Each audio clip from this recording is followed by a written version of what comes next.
1882 সাল 6 মার্চ সোমবার ঠাকুর দক্ষিণেশ্বরে নিজের ঘরে বসে আছেন। অনেকেই এসেছেন ঠাকুরকে দেখবেন বলে। নরেন্দ্র, মাস্টারমশাই এছাড়াও আরও অনেক ভক্তবৃন্দের সমাগম ঘটেছে ঠাকুরের ওই ঘরটিতে। কিছুক্ষণ পর ঠাকুর হনুমানের কথা তুললেন।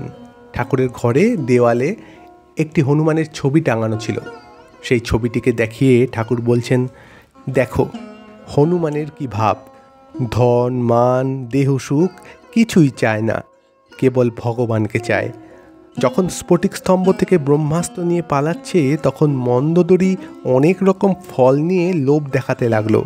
ভাবলে বুঝি ফলের লোভে নেমে এসে অস্ত্রটা যদি ফেলে দেয়, কিন্তু হনুমান ভুলবার ছেলে নয়। সে বললে, এই বলে ঠাকুর একটি গান ধরলেন। গানের মাধ্যমে হনুমান কি বলেছে সেইটি ভক্তদেরকে বলছেন। আমরা জানি ঠাকুরের গানের কণ্ঠ অপূর্ব সুন্দর।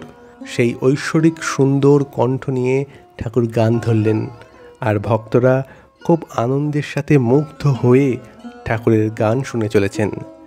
গান শেষ হলে ঠাকুরের সমাধি হলো।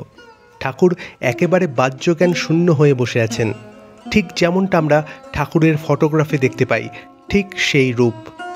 একেবারে জড় পদার্থের ন্যায় বসে আছেন ঠাকুর। ঠাকুরের চোখের পাতা পড়ছে না, বাইরে থেকে দেখে শ্বাস প্রশ্বাস পড়ছে কিনা বোঝা যাচ্ছে না। একেবারে নিষ্পন্দ দেহ। মাস্টারমশাই সেই ঐশ্বরিক রূপ দেখছিলেন মুগ্ধ হয়ে, আর মনে মনে ভাবছিলেন, একটু আগেই যাকে ওই ছেলে ছোকরাদের সাথে ঠাট্টাই আর কি করতে দেখলাম, যেন একদম 5 বছরের বালক, আর এখন তিনি ঈশ্বর প্রেমে এতটা নিমজ্জিত যে তার পার্থিব জগতের সাথে কোনো সম্পর্কই নেই।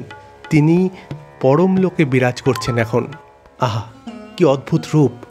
মাস্টারমশাই মুগ্ধ হয়ে সেই রূপ, সেই বৈচিত্র্য, সেই ঠাকুরের লীলা পরিদর্শন করছেন।